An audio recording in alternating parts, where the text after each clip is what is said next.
النهاردة قضيتين مش قضية واحدة. القضيتين قضيتين فيهم تلاعب ومكر وخداع. حتى الشرطة اتخدعت. فيها دروس من شياطين الإنس لشياطين الجن، بيوروهم الإجرام في أبشع صوره. وده لأن اللي حصل ما يخطرش على البال. ده لأن فيهم تلاعب وخداع، بيفكروني بقصص أجاثا كريستي. وده لأنك هتتفاجئ بالأحداث. قضيتين حصلوا في الهند.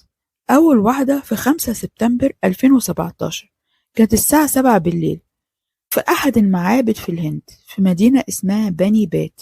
حارس المعبد زي كل يوم بيلف على غرف المعبد عشان يقفلها ويتمم على كل حاجة.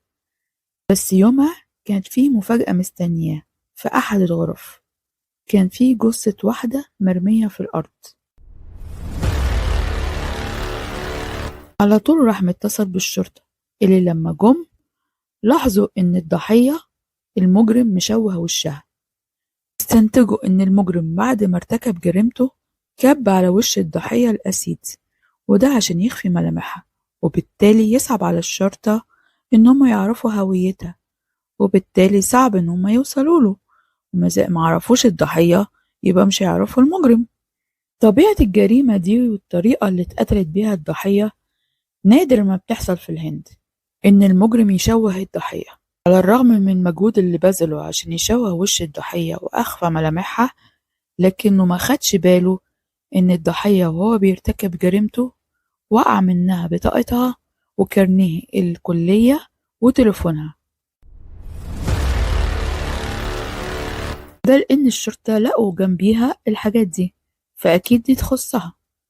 مسكوا الحاجات دي ودوروا في دفتر التليفون لغاية ما وصلوا لأهلها واتصلوا بيهم، وبلغوا الأب إن هو يجي المعبد عشان يتعرف على الضحية إذا كانت هي فعلا بنته ولا لأ، وإن الحاجات دي تخصها ولا لأ.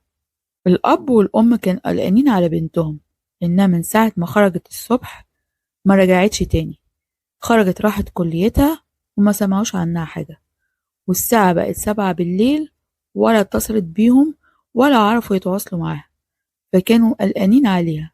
الأب لما جه وشاف الجثة انهار وأكد إن دي بنته، على الرغم إن وشها مشوه لكنه عرفها.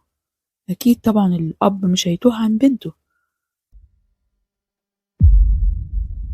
وده لأنها نفس حجمها ونفس طولها ونفس شعرها، والحاجات دي بتاعتها البطاقة والتليفون ولبسها، كل حاجة بتأكد إن هي بنته.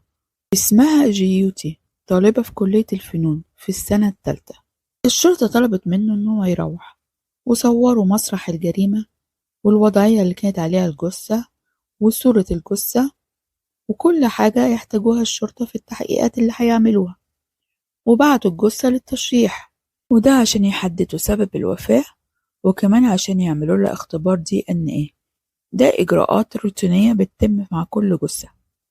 الغريب إنه في نفس اليوم، يوم 5 سبتمبر، جاء بلاغ للشرطة. أسرة راحت تبلغ عن إن بنتهم مختفية. البنت دي اسمها سيميران دو باي.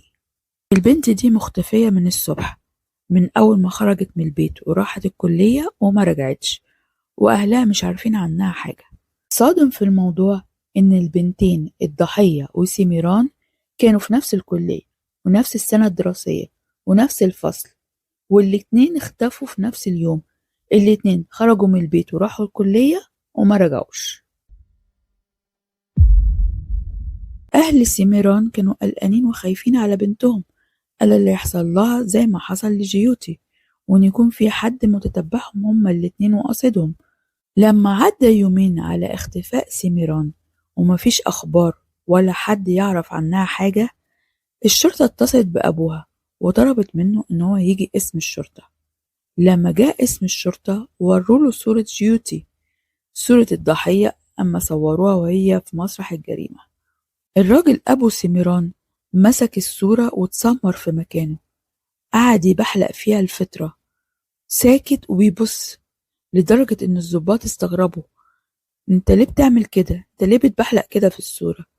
هي دي بنتك ولا لأ؟ قال له أنا مش عارف، أنا حاسس إن هي دي بنتي، بس الهدوم اللي لابساها دي غريبة قوي، دي مش هدوم بنتي، بس أنا حاسس إن هي، أنا مش عارف دي بنتي ولا لأ. قالوا له طب روح أنت وإحنا هنتحرى في الموضوع ونتأكد إذا كانت هي بنتك ولا لأ.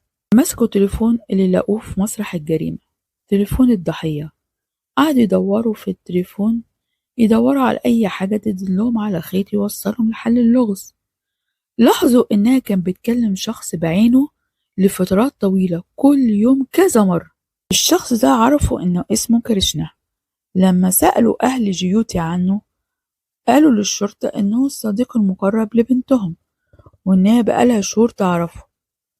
بس الأب وهو بيكلم الضابط انتبه لحاجة ما كانش واخد باله منها قبل كده، إن الصديق المقرب ده ما حضرش جنازة بنته. والمعلومة دي شككت الشرطة فيه، خلت فيه إشارات استفهام حوالين الشخص ده. إزاي صديق مقرب وبتكلمه بالساعات وما جاش حضر جنازتها؟ هل له علاقة بالجريمة؟ واللي زود شكوكهم إنهم لما راحوا سألوا عنه أهله عرفوا منهم إنه من يوم 5 سبتمبر مختفي، نفس يوم الجريمة اللي اتقتلت فيها جيوتي واللي اختفت فيها سيميران واللي هو كمان اختفى فيها. أهله قالوا للشرطة إن هو ساب البيت يوم 5 سبتمبر وما رجعش من ساعتها، وأخد معاه مبلغ 135,000 روبية. في واحد جاء قال للشرطة إن هو شاف سيميران وكريشنا يوم 5 سبتمبر مع بعض. يبقى كده التلاتة لهم صلة ببعض ويعرفوا بعض. هل ممكن يكون الاتنين قتلوها وهربوا مع بعض؟ الشرطة نشرت صورهم هما الاتنين وأعلنوا عن مكافأة. أي حد عنده معلومة ممكن تدل الشرطة عن مكانهم. أبو سيميران لما عرف إن الشرطة مشتبه في بنته وإن هي بتتهمها بالاشتراك في جريمة قتل، راح الشرطة وقدم بلاغ بيتهم فيها كريشنا إنه خطف بنته، ونفى تماما إن بنته ممكن تشارك في جريمة قتل، وأكيد إن هي مخطوفة. حل القضية عند كريشنا وسيميران. الشرطة عايزة توصل لمكانهم، راقبوا تليفوناتهم لعل وعسى ممكن يحددوا مكانهم، لكنهم للأسف لقوا التليفونات مقفولة. بس فضلوا على مراقبة التليفونات لغاية ما جه يوم وفتح كريشنا فيه التليفون، عمل مكالمة. قدروا يحددوا البلد اللي اتكلم منها، لكنه ما قدروش يحددوا موقعه بالظبط. كان في بلد اسمها شيميلا. اتصلوا بشرطة شيميلا وطلبوا منهم ان هم يتعاونوا معاهم ويدوروا في كل الاوتيلات الموجودة في شيميلا، اللي كانوا تقريبا 100 اوتيل على نزيل باسم كريشنا من بني بات. لكن للأسف ما لقوش حد في 100 اوتيل باسم كريشنا. لكن لفت نظرهم في أحد سجلات الفندق على 2 من النزلاء، الاتنين دول من نفس البلد بني بات. فأخدوا نمرة الغرفة وطلعوا لهم، خبطوا على الأوضة، وكانت المفاجأة اللي كانوش متخيلينها ولا تخطر على بالهم. اللي فتحت لهم الباب جيوتي الضحية. ومين كان معاها؟ كريشنا كان قاعد على السرير. الصدمة ما خطرتش على بالهم. إذا أنت عايشة، أما مين اللي ماتت واتدفنت؟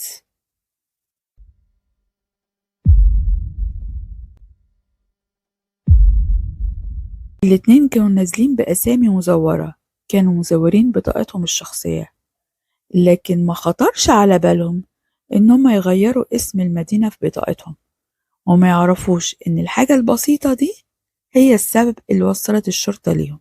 قبضوا عليهم ورحلوهم لبني بات، واستدعوا أبو جيوتي عشان يتعرف عليها ويشوف إذا هي دي فعلا بنته ولا منتحلة شخصيتها.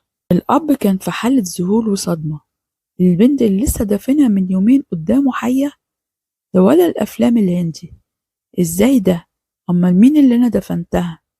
إزاي ده؟ وإزاي ده حصل؟ اسمعوا بقى الاتنين دول عملوا إيه. البنتين جيوتي وسيمران كانوا زملاء في نفس الكلية، وكمان كانوا في نفس الفصل، يعني يعرفوا بعض. وكمان الاتنين كانوا في نفس الجمعية متطوعين لخدمة الطلبة. الهدف من الجمعية دي إن هم يطوروا سلوك وشخصية الطلاب، اسمها NSS. فكانوا بيطلعوا مع بعض معسكرات. في أحد المعسكرات اتعرفوا على كريشنا. من أول ما شافوا بعض جيوتي وكريشنا وقعوا في حب بعض من النظرة الأولى، ومن ساعتها هم على تواصل، بيتقابلوا ويتكلموا وقرروا إن هم يتجوزوا. طب ازاي يحصل ده وهم عارفين كويس قوي إن أهلهم استحالة إن هم يوافقوا يجوزوهم لبعض، وده لأن الاتنين من ديانتين مختلفتين، وبالذات أهل البنت أهل جيوتي استحالة إن هم يوافقوا إن هو يجوزوا بنتهم لكريشنا. بس تصاحبوا وتكلموا ده عادي، بس يتجوزوا لأ. كريشنا قال لها ما تيجي نهرب ونتجوز، ايه اللي يمنع؟ قالت له انت عايزني اجيب العار لعيلتي ويتقال عليهم ان بنتهم هربت مع واحد؟ لا طبعا. طب نعمل ايه عشان نكون مع بعض واهلنا ما يحرمناش من بعض؟ فكروا في فكرة الشيطان نفسه يعجز ان هو يفكر فيها. الفكرة ان هم يوهموا اهلهم ان هم ماتوا، وبالشكل ده مش هيدوروا عليهم، ما هم ميتين. فهم بقى يهربوا مع بعض ويعيشوا ومحدش هيعكر عليهم صفوهم، ويبتدوا حياة جديدة من غير عيلة، هم مع نفسهم. طب الفكرة دي ازاي نحققها؟ قالك ندور على اتنين يشبهونا. هم مش بيدوروا على الملامح، هم بيدوروا على الهيئة، الطول، الجسم، الشعر. الشكل ما كانش فارق معاهم لأنه ممكن يتشوه زي ما عملوا في سيران، لكن المهم الشكل العام، الهيئة، طول الجسم، طول الشعر، الوزن، أهم حاجة. لكن الشكل هيتشوه. وأما نلاقي الضحيتين وخلص عليهم نحط حاجاتنا جنبيهم، البطاقة، التليفون، وبكده الأهل هيتأكدوا إن عيالهم ماتوا، فمش هيدوروا علينا.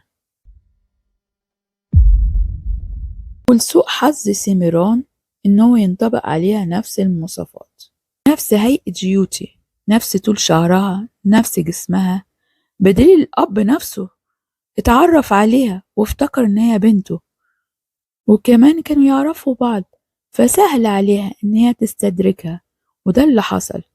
أوهمتها إن في مسرحية هتتعرض على مسرح الكلية، ومطلوب منهم إنهم يعملوا بروفات، وطلبت منها إنهم يتقابلوا في المعبد عشان يعملوا بروفة على المسرحية.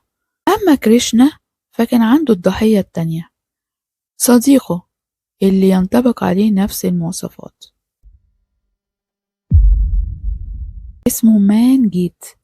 طلب منه إن هو يجي المعبد عشان الجمعية اللي هم متطوعين فيها طلبوا منهم إن هم يقابلوا ناس هيجوا المعبد، ناس كبار في السن وظباط، وطلب منه إن هم يتقابلوا في المعبد. بس مان جيت كان عنده شغل مطلوب منه يعمله في الكلية، فقال إن هو هيتأخر.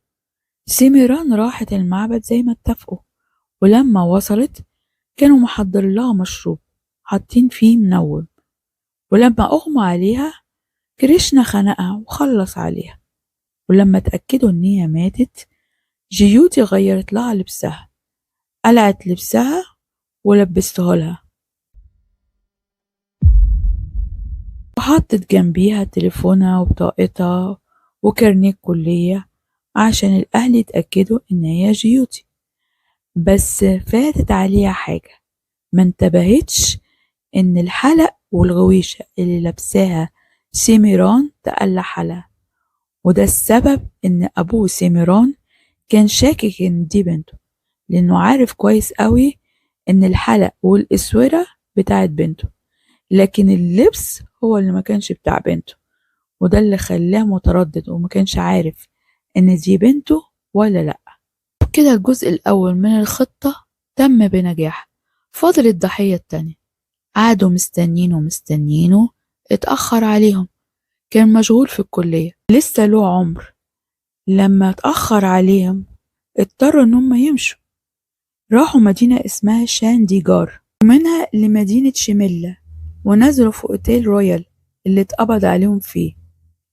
طبعا بقى أهل السيميران دول اللي كانوا مصدومين صدمة عمرهم، بنتهم ماتت وكمان اتدفنت من غير ما يودعوها. واللي أكد فعلا إن هي بنتهم تقارير الDNA طلع اللي أخدوه من الضحية وقت ما اكتشفوا الجثة، طلع إن هي فعلا ليسي ميران. الشرطة قبضت على الشخص اللي زور لهم البطاقة الشخصية. وفي عام 2020 كريشنا مات في السجن بسبب مرض خطير مش معروف ايه هو.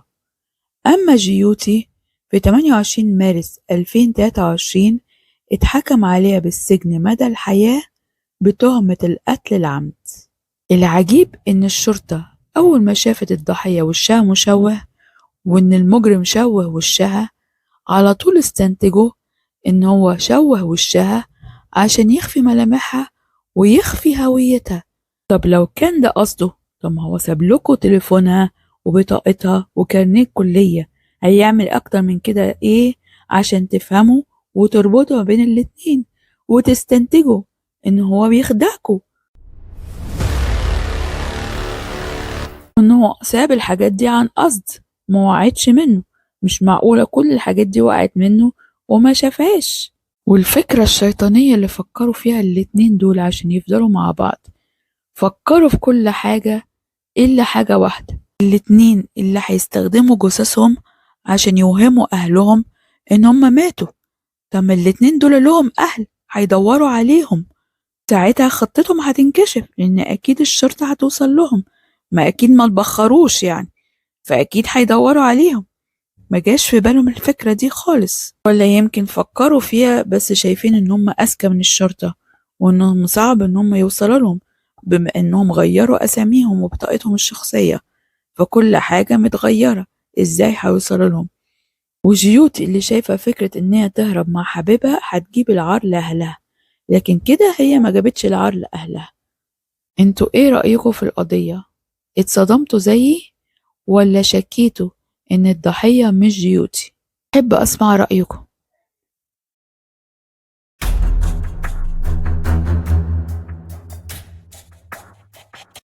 جريمة النهاردة أو قضية النهاردة قضية من العيار التقيل، جريمة فيها ابتكار من المجرم، أسلوب مبتكر ما تكررش قبل كده. ما أكيد أي مهنة حتى لو كنت مجرم بيبقى فيها إبداع، فيها كرياتيف من المجرم، والمبتكرين هم المتميزين. عشان كده قضية النهاردة متميزة في فكرتها. تعالوا نغوص في أحداث القضية ونشوف إيه اللي حصل وإزاي اتكشفت رغم إن هم كانوا عاملين حسابهم في كل صغيرة وكبيرة. القضية حصلت في ولاية تلنجانا في الهند في منطقة اسمها نجرجول. كان في زوجين، الزوج سوداكار والزوجة سواتي، عندها 27 سنة وعندهم ولدين متجوزين من 3 سنين.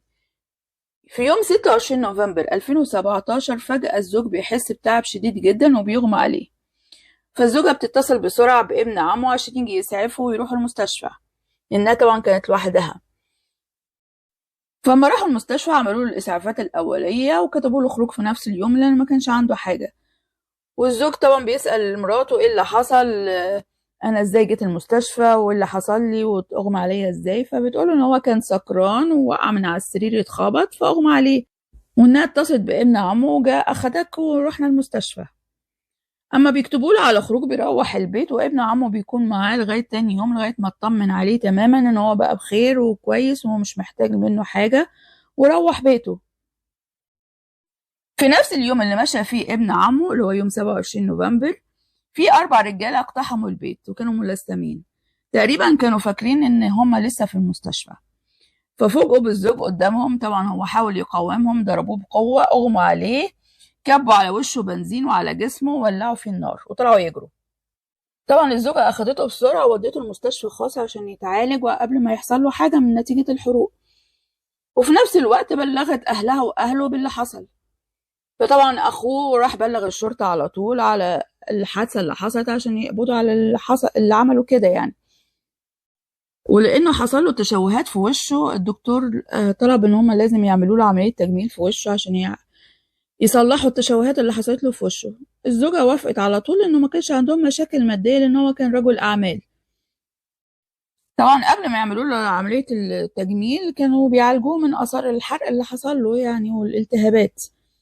في نفس الوقت طبعا أهله كانوا موجودين معاه وكانوا بيراعوه. الدكتور طلب منهم ان هو ياكلوه كله سوائل، يعني ما ياكلش اكل ناشف، يعني كله اكله يبقى مغذي وسوائل، عشان تقريبا الحجاره كانت متاثره كمان عشان هو ما كانش عارف يتكلم كويس. فامه جابت له شوربته المفضله اللي هي شوربه اللحمه الضاني، بس هو رفض ان هو ياكلها. والغريبه ان هو بعد فتره طلبت منه ان هو ياكل، ما رضاش ياكل. فدي كانت بالنسبة لها وبالنسبة لأبوه وأخوه إن هما مندهشين، دي أكلته المفضلة، عشقه، اللي هو لو ممكن يجي لها البيت عشان ياكلوا بس الأكلة دي. فدي حاجة يعني كانت مستغربين منها. وفي نفس الوقت هما ما كانوا بيكلموه كان بيرد عليهم بكلام مكتوب، يعني هو بيسألوه ما كانش بيرد عليهم بالكلام، كان بيكتبها في ورقة. وكمان لاحظوا إن جسمه شكله مختلف عن جسم ابنهم، يعني طوله تخنه. فشكوا ان البني ادم اللي قاعد دوت قدامهم مش ابنهم. طبعا هو كان وشه كان متربط فمش شايفين وشه، لكن سلوكياته خلتهم مرتابين منه يعني. فالاخ بلغ الشرطه ان هم شاكين ان الشخص الموجود ده مش اخوهم، وان في شخص منتحل شخصيه اخوهم. فالشرطه راحت المستشفى وقعدت تحقق في الامر واول واحده طبعا اللي كان مشكوك في امرها واللي عايزين يعرفوا الاجابات منها الزوجه، هي الوحيده اللي راحت معاه المستشفى وعرفت احداث الحادثه وكل التفاصيل دي، هي اللي بلغت عنها. هي كانت متجوزه من 3 سنين من جوزها اللي هو اسمه سودكار، هو رجل اعمال، وهي ممرضه عندها 27 سنه. خلفوا ولدين. في سنه من السنين حست بألم في ظهرها. طبعا جوزها اخدها وداها للدكتور اللي قال لها لازم لك علاج طبيعي، ورشح لها اخصائي علاج طبيعي كان اسمه راجيش. في الاول كان جوزها بيروح معاها جلسات العلاج الطبيعي، بس بعد كده انشغل في شغله فاضطرت ان هي تروح لوحديها. طبعا انتوا عارفين اللي حصل بقى، في علاقة محرمة حصلت ما بين اخصائي العلاج الطبيعي راجيش وبين الزوجة، وكانت بتتصل بيه كل ما جوزها بيكون موجود في الشغل وتقول له انا قاعدة لوحدي في البيت تعالى. ولما اتعلقوا ببعض وعايزين يكملوا حياتهم مع بعض مرضتش هي تتطلق عشان جوزها غني ومعاه فلوس، هو رجل أعمال، فعايزة تحتفظ بالحبيب والفلوس الزوج. طب ازاي؟ في سبتمبر 2017 بدأت خيوط الخطة الشيطانية بين راجيش وسواتي عشان يتخلصوا من الزوج.